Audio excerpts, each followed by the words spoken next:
We ring our peace bowl this morning as we do each Sunday service to affirm our collective hope for peace, our hope for peace in this world, our hope for peace in Ukraine, our hope for peace in Gaza, for peace in Israel, and for peace in our hearts. Can you hear? Okay. There we go.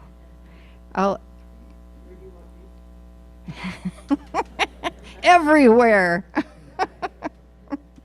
We also affirm that these lands that we love are the ancestral lands of the Yavapai people.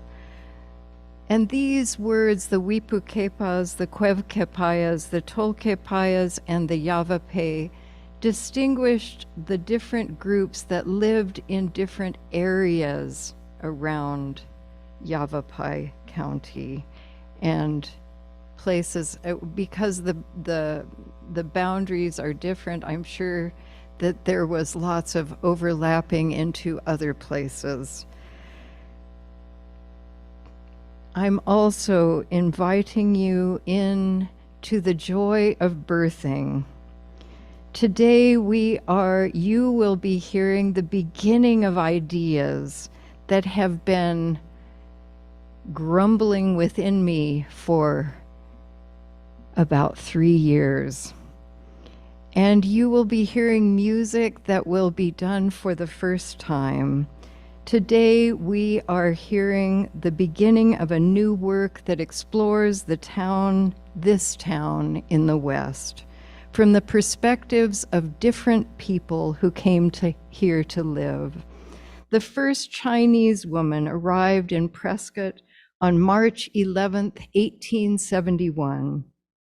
Of her arrival, the Arizona Weekly Miner wrote, "The first," meaning Chinese woman, "that has visited this town and section of country, and we hope the last." It is March. Spring is in the air, but still there are tinges of winter. A woman is traveling here from very far away. Let's listen to "On the Train," written by Mary Lou Prince and played on the koto by Mary Lou with Karen Denny on her oboe. On the Train.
That was haunting.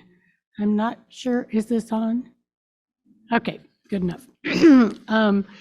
So I had a vision while that was playing of the train coming out of Albuquerque and then going to Flagstaff and miraculously arriving here and not knowing anybody and being the wanderer that shows up in a foreign place. And I know many of you have moved to places that you were a foreigner or you didn't know anybody. But one of the blessings that I have is every time I've moved, I have found a UU church. So I have always found home, even when I didn't know anybody. And so I'm very happy that you're here today and that you're at Granite Peak UU, and you will see I am not using a script. So I decided to mix it up a little bit. So welcome. I think you all know where you are. I'm looking around for faces I've never seen before, and I'm not sure that I see any, maybe one or two. So you can check us out at prescottuu.org and read all about the things that are going on. If you were here a little early, there were announcements up here on the screen. I wanted to highlight one of them, which is next Saturday, is the de-escalation training. And the de-escalation training is being sponsored by UU Jazz. You can sign up. I'm sure it will come out again in the weekly. But in these times of troubles and in these times when people are not necessarily welcome, it's a good time for us to learn how to take the temperature down and make sure that everybody does feel welcome when they come here. Now, no service would be complete without the mission statement, so I did bring that. We are a compassionate spiritual community that celebrates diversity, nurtures the personal and spiritual growth of all ages, and shares our gifts, promoting justice for all and serving the world that we live in. I don't think I said my name was Kelsey Wilkes, but I think you guys know that.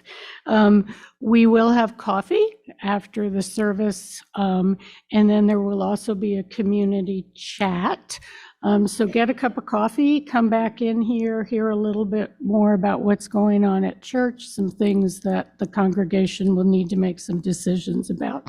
And those of you who are on Zoom, Dawn just turned her head when I said those of you on Zoom. She's smiling. You will have an opportunity to go into some breakout rooms afterwards and chat with other people. I do want to thank Lena Hubin, our pianist, Karen Denny, and of course Mary Lou Prince for their music and for all of this wonderful music you're going to hear today, and the choir, which are quite spectacular. I think the chalice lighting is next. So I will move to that. And Mel Detzler is going to be my chalice lighter today. And I chose just a tiny piece out of Amanda Gorman's The Hill We Climb, which is the poem she wrote for the inauguration. We will not be turned around or interrupted by intimidation, because we know our inaction and inertia will be the inheritance of the next generation. Our blunders become their burdens. But one thing is certain: if we merge mercy with might and might with right, then love becomes our legacy and change our children's birthright.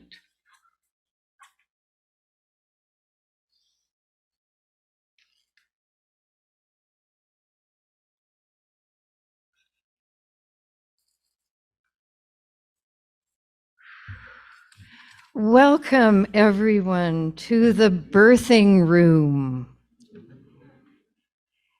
We have had a wonderful week in this sanctuary. On Friday, we celebrated the life and work of Rosanna Feierabend, who received our Albert Lovejoy Social Justice Award, and we brought her life and history into this place. We heard about how Spanish-speaking communities have struggled to find inclusion here, to be able to play their soccer in city parks in Prescott Valley, and how one woman and the man who preceded her, Ismael Solano, made such a difference, are making such a difference. The people are coming out of the shadows, and the work is not done. They need our being support. They need us to spread the good word. And I am so happy that her story lived in this place. And I will tell you more of her story next week. So in honor of that occasion, we are going to begin in Spanish. An oración para los viajeros.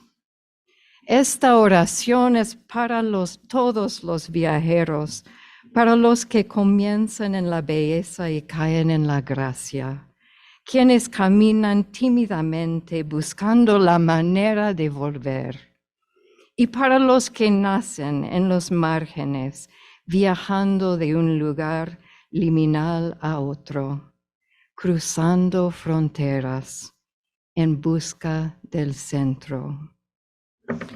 So I will do that in English as well. This is a prayer for all the travelers, for the ones who start out in beauty, who fall from grace, who step gingerly looking for the way ahead, and for those who are born into the margins, who travel from one liminal space to another, crossing boundaries in search of center. Let us open our hearts and this sanctuary to stories, stories from the margins that give light to the whole picture. Let us give thanks for those stories and for our own that we carry with us to this place. Let us rise in body or spirit and sing, "We give thanks."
Saying our covenant.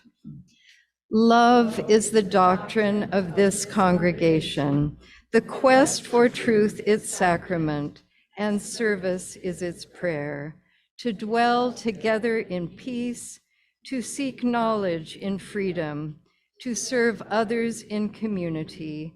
Thus do we covenant together. And now please join me again in listening to the sound of this bowl.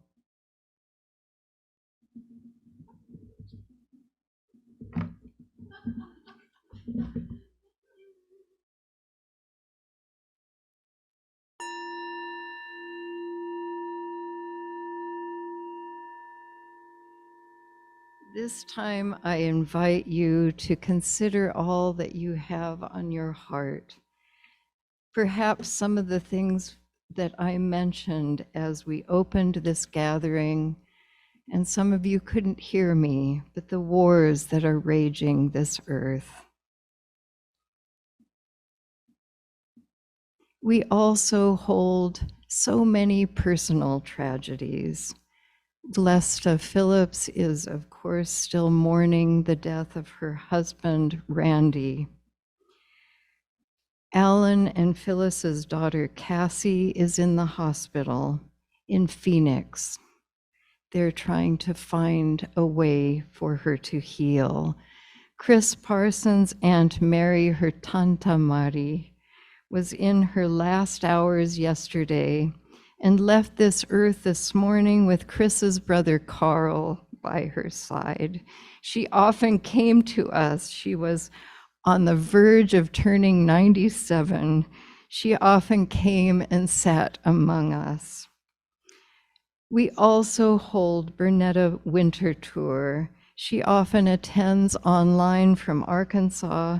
She and her husband will be going to Little Rock with the hope of a new treatment that might make a great difference in their lives. We also hold Karen Rader, who was in an automobile accident that took the life of her husband. She is recovering and doing well. We hold Michelle, my sister. This is from someone in the congregation who is here today. Michelle, my sister, who was in a car accident Christmas Eve, died New Year's Day, and whose funeral was on my birthday. Let us hold Michelle and whoever wrote this, that they will be surrounded by comfort and love. And now is the time for us to come and take a stone to put in the water for those who are on our hearts and minds. I will put a stone for Dixie King, who is with us. Enjoy that she is with us, and she is the one who introduced me to this story of this appearance of this Chinese woman on the train in 1871. Let us hold her, and let us hold Hugh Meyer, who has been struggling with a respiratory illness, and all those who are coming to our food pantry, who are the many people I experience each week who are in need. And joy that Laura, through help of much generosity, is going to have a new motor for her car. That is joy, and she is so thankful to all of you, and sends her love, sends her love.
We also hold joy at Joe Sprague's 80th birthday and happiness that she doesn't mind it being celebrated publicly. My aunt was very disturbed. She wanted to, and Warren Miller today. Wow, wow, wow. Yes, my aunt, when she turned 80, her daughter put the sign on her lawn. Forgiveness is still far away. We also celebrate Mary Pomerine's brother and his wife are both had heart surgery and they are home and doing well. Please join me in a spirit of meditation and prayer. Spirit of life, we are grateful to be human on this earth at this time. We are grateful for all those who bring us comfort. We're grateful for our furry friends and ask for blessings on them as well. We ask for comfort during this season that is so joyful for so many and yet can remind us of those we have lost. We ask for comfort for all those who are feeling lonely during this season, and for many blessings on Chris Parsons and blessings on her Aunt Mary, who is leaving this earth, and as she was in her last hours, was wanting to talk with her sister Magda, who preceded her in death. We ask for all these things and for peace on this earth, for hearts to change, for people to find a way to make peace, for us to find a way to make peace in our families and in our neighborhoods and in this county. Amen, and may it be so. And now let us sing Walking, Walking with You.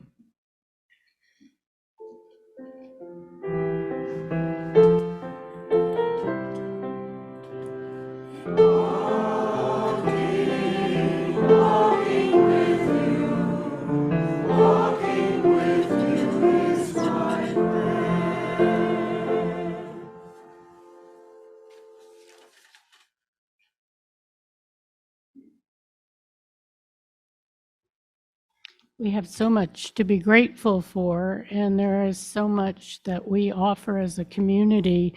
I wanted to just lift up our food pantry and particularly lift up Lena, who is pulling us together to provide Christmas to people in our community that have reached out to our congregation because they know that we will be here for them. Our offering last month, I think, went towards that endeavor. This month's offertory is going to go to support another endeavor in our community, which is the MLK Day of March and Celebration. Robert's going like this, so he's excited. And we are very involved with that. So when we collect our offertory and your generosity that supports the congregation, that supports the ministry, that supports Sandra Palacios' ministry across the street, and our wonderful choir and purchasing of music, we also give back to the greater community. So please be generous, and the offertory will now be collected. The offertory music is Kodo music, performed by Mary Lou Prince.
We acknowledge the generosity of spirit that is expressed through this offering. Blessed be.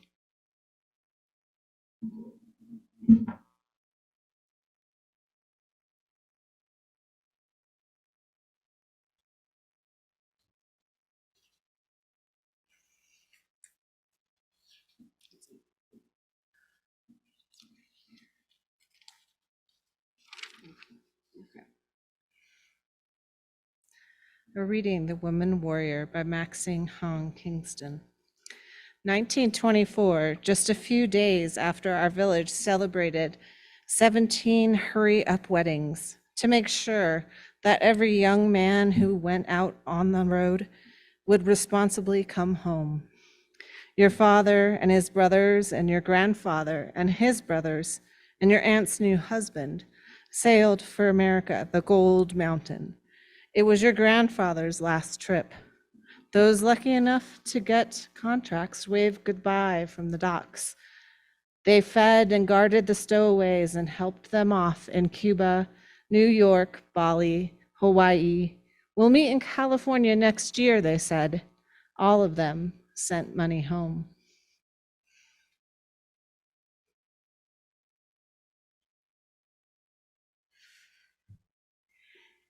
The Gold Mountain was what this country was called, and it beckoned to many Chinese during the era around that time the woman on the train headed for here. Historically, the Chinese as a people traveled far and wide. For long centuries, Chinese travelers had crisscrossed the world and made new homes for themselves in faraway lands.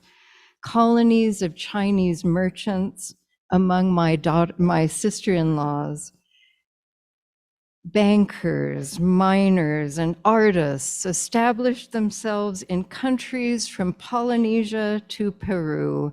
Her family settled in Malaysia. They brought their families with them, and they built thriving communities. In the United States, this played out differently. The story of immigration from China to this land is complex. In 1757, China restricted trade to Guangzhou or Canton in the southern part of China and the island port of Xiamen. Western countries trying to expand into every part of the globe. Do you remember that time, the British Empire? It's moving everywhere. So there were many countries, including our own, who would not take no for an answer. And they kept knocking on the doors of China, asking them to expand their trade. In 1784, our country was a new country then. In 1784, the United States sent a ship up the Pearl River. That's a river that is a marvelous river that goes from Hong Kong, Macau, up into southern China, a wide river that almost could be a sea. They had a ship filled with ginseng. Isn't that surprising? I thought, cowboy boots, no, ginseng. A root that is prized among Chinese. And the boat returned with great riches of tea, silks, porcelains, carpets, and spices. Wealthy homes in the United States, the British Empire, and other parts of the West, such as Portugal and the Netherlands, began to fill with these goods from China, and a trade deficit grew. Because the Chinese were not interested in the goods that the West could offer until the introduction of opium by the Portuguese. Western countries wanted to balance their trade with China. Is this familiar? They didn't want just to buy goods from China. They wanted China to buy their goods.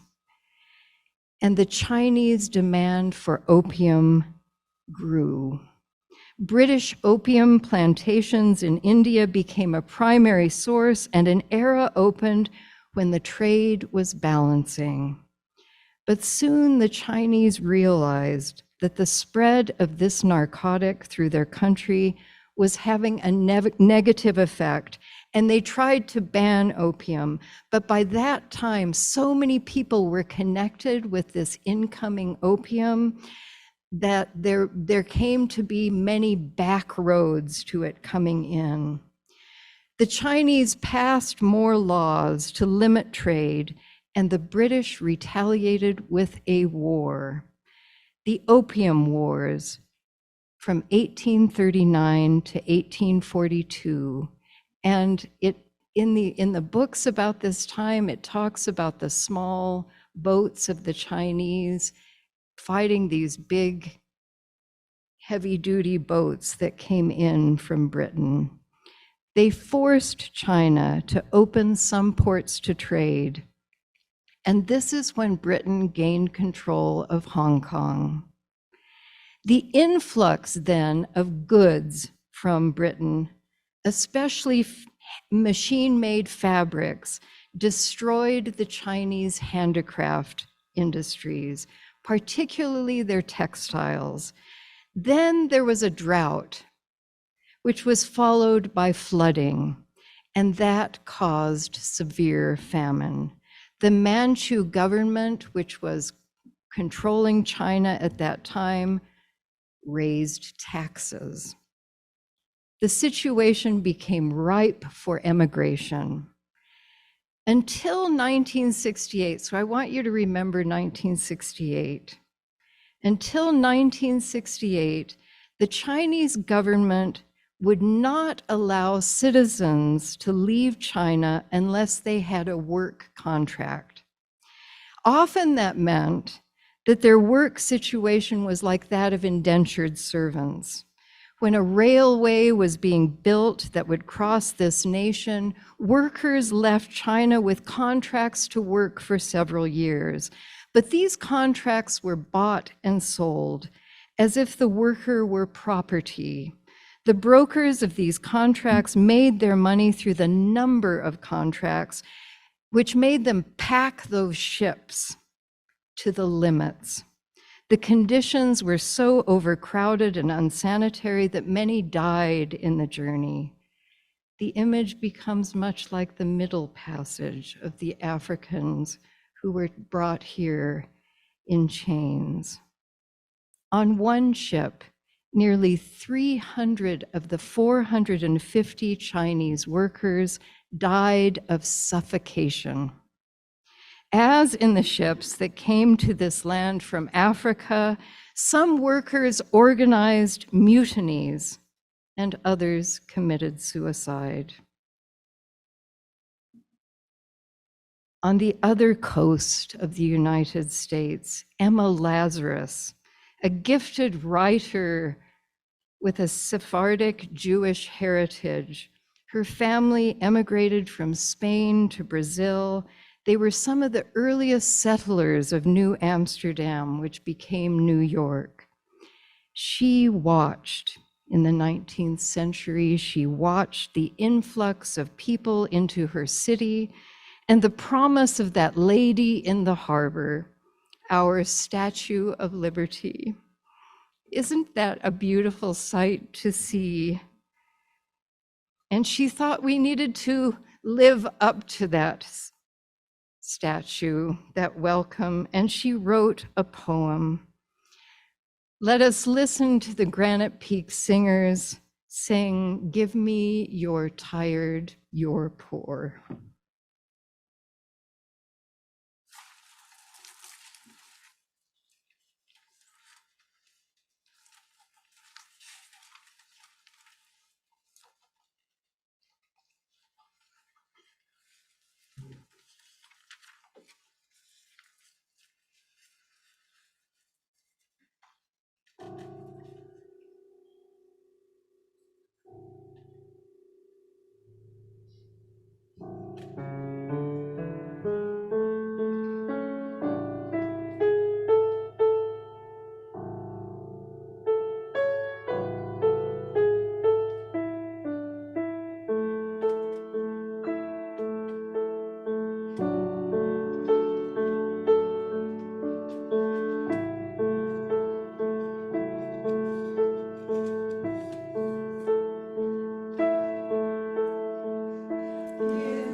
As we were singing this yesterday, people began to arrive for the boxes from the farmers market, and I took people over to our food pantry, and I was reminded of the poverty, and also the poverty that we are trying to heal in this community. Thank you.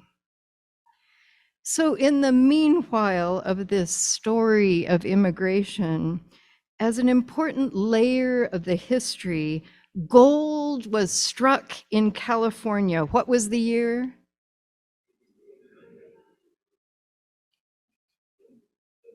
Actually, somebody has another number. Well, anyway, 1849 was a big year. And the news that gold was discovered circled the globe. And dreamers came from far and wide, streaming into America's port cities. Word of the mountain of gold arrived in Hong Kong in 1849. By 1851, this is 2 years, 25,000 Chinese immigrants had left their homes and moved to California. And this mythical land that came to be known as the Golden Mountain. Few women arrived in these boatloads of male immigrants. The brokers were looking for people who did work, and men were the people who did work. So men were the only ones, or almost only ones, who could get access to the jobs that were needed. Work was the world of men. Finally, these workers, these Chinese workers, have become more visible in our history. If you are one of those who likes to stop at roadside historical markers, we are, and we have noticed that more mention is being made of the Chinese workers. They had to do the most difficult jobs in that railway construction, blasting tunnels through hard rock, cutting ledges for the railroad along cliffs and mountainsides was very dangerous. Out of the 12,000 Chinese who built the Central Pacific Railway, about 1,200 died on the job. In 1869, the Central Pacific met the Union Pacific in Utah at Promontory Point, and my ancestors were there to see that golden spike pounded into the transcontinental railroad, announcing that it had finished. So thousands of jobs disappeared. Still, the Chinese stayed in this country. And because their families were not with them, the men did not mind living 8 or 9 to, maybe they did mind, but they did live 8 or 9 to a room to save on rent. This kept their expenses very low, and they could afford to accept jobs at a lower rate of pay. They began, in the eyes of white workers, to take jobs away. Is this familiar too? To take jobs away from the white man. Workers arriving from Europe saw the Chinese workers as their enemies. In 1885, Chinese miners were massacred by white miners in Rock Springs, Wyoming, where my great-grandmother had a bakery. It was an awful massacre.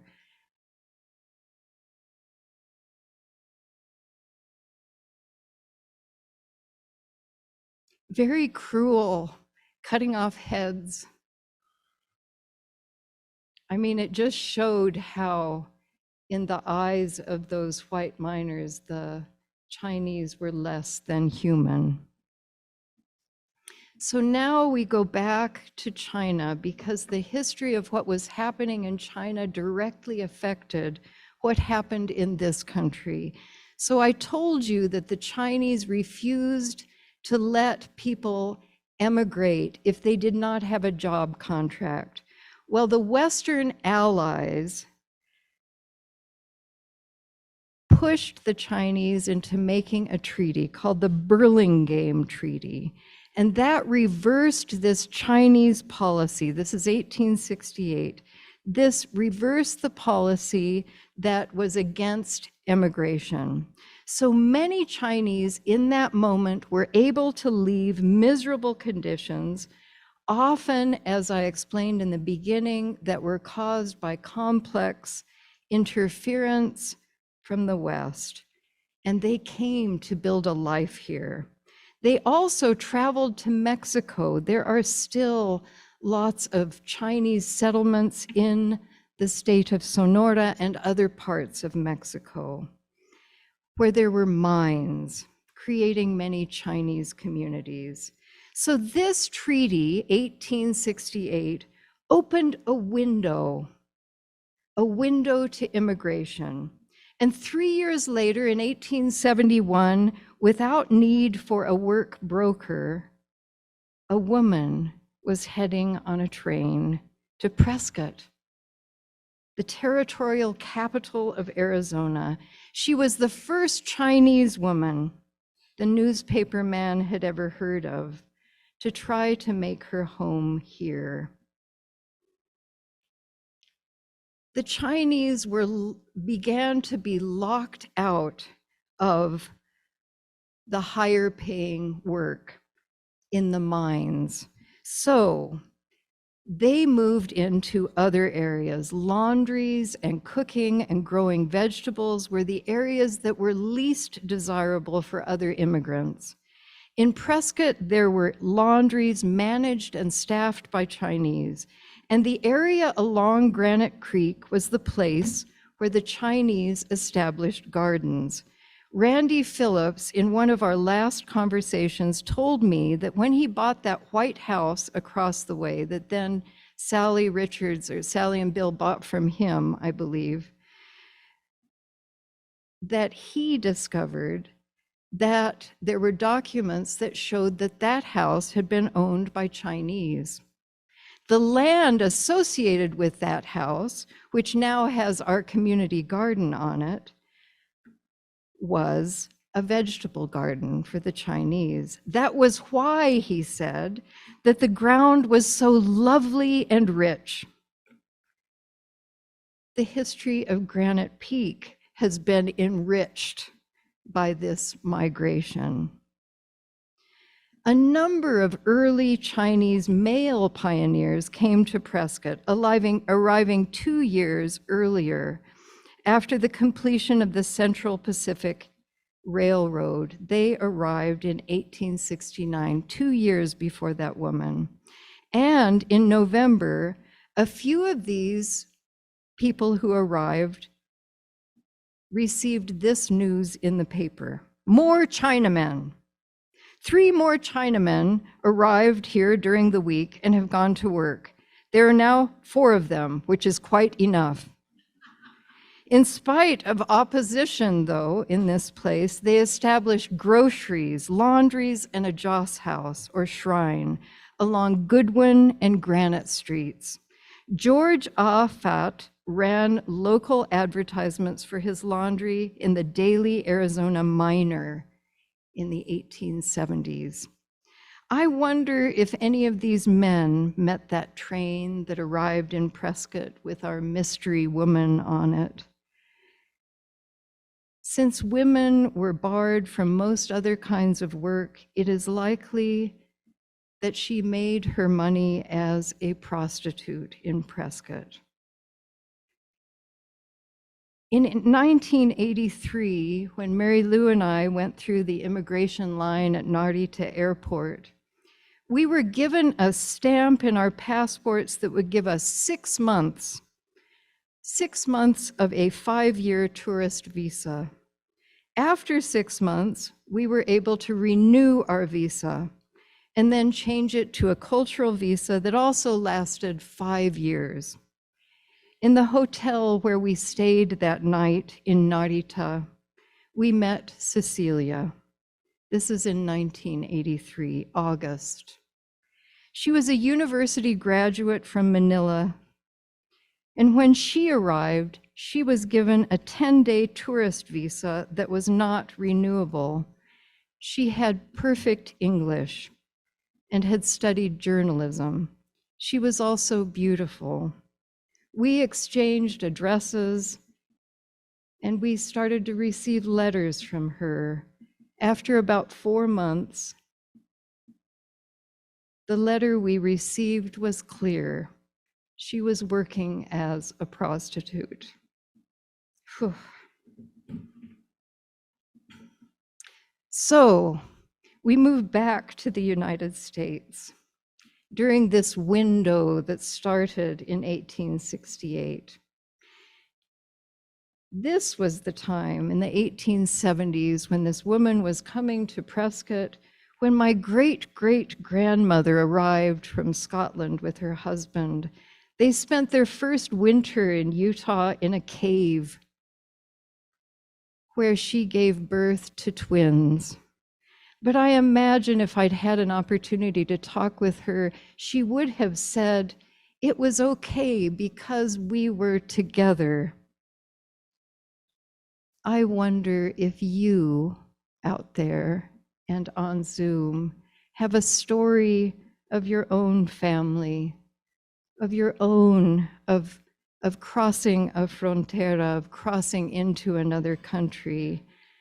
I want us to bring those stories here. Let us remember for a few moments.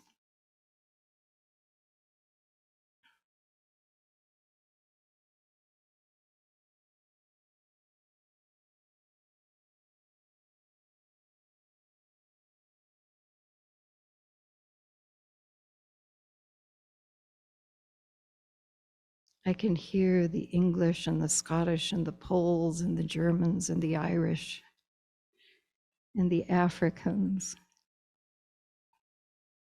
which is not a story of immigration, coming here with all their stories. So with all of those stories, connected with all of those stories, we return to 1868 and that window that opened. So the Chinese immigrants who came, the fathers, the husbands, the men who traveled over in 1868 thought that their wives would be able to follow. But then we have another date, because that window closed in 1882, 14 years later, with the Chinese Exclusion Act.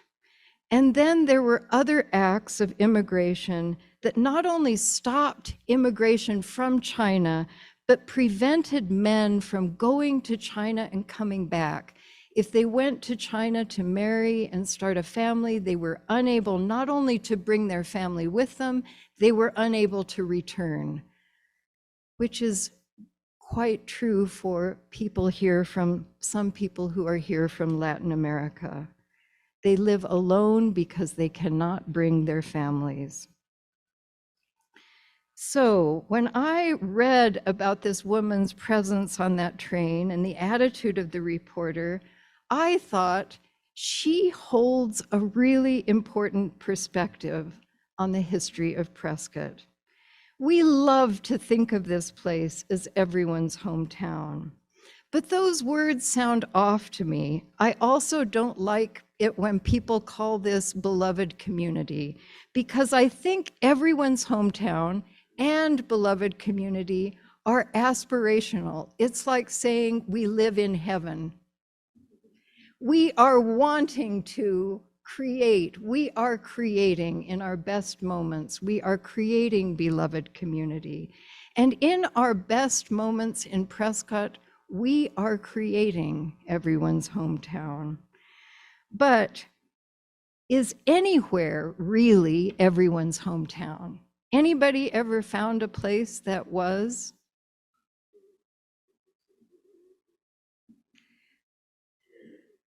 So, I immediately, when I hear everyone's hometown, I think of the people who do not feel at home. I think of Cindy Pierce, the high school music teacher who couldn't stay here because the rents were too high. Remember that? She was going into debt living here with a full-time teaching job. So I want us to imagine for a moment that we are this woman on the train. We are holding a name which I'm sure nobody would be able to pronounce except the other Chinese who were here. And we are entering that station. I wonder if the reporter who wrote that article decided, I'm going to go greet her at the station and give her the stink eye as she left the train. What if we wore her shoes as we walked through the downtown? What does her perspective give us? I believe that history needs these perspectives that have been hidden from view. Many of the remnants of the Chinese culture are gone from this place, and many remain. There's an old laundry sign on a building. Wind Euler, or Kat Euler, who's a cultural anthropologist, lives in a home on Granite Creek that was built by Chinese gardeners. Our community garden was once cultivated by Chinese. When I have found perspectives in history, when I discovered the histories of women who were able to make lives together in Paris in the early 1900s, it expanded my life. And I think that these stories of suppressed stories make for a larger picture of our hometown that truly is everyone's. Have you found, as I have, a hidden story in your family, a hidden story of mental illness, a hidden story of violence that made everything make sense, that gave you the perspective that you needed? It is my hope that this sanctuary is a place of birthing and revealing of histories that have been hidden. On Friday evening, we did the work of expanding everyone's hometown. And I'm also expanding into the Quad City area by celebrating the story of Alianza and how the lives of Spanish-speaking people were brought out of the shadows and into celebrations. The work is not yet done in this place. We celebrated a drag show in this sanctuary because we wanted that show to find a welcome in this town. And I believe that this hard work of inclusion has been needed since the founding of this town. There have been heroes, such as the hotel that was included in the Green Book that was published in the 60s that helped African Americans know where they could stay. And we are writing a song for that hotel. I hope that the story of this woman calls you into the work of inclusion. I will continue to search for her name. Amen, and may it be so. And our closing song is my prayer for this woman, that she found love in this place. Let us rise in body or spirit and sing, "There is more love."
our hearts and minds to all the stories.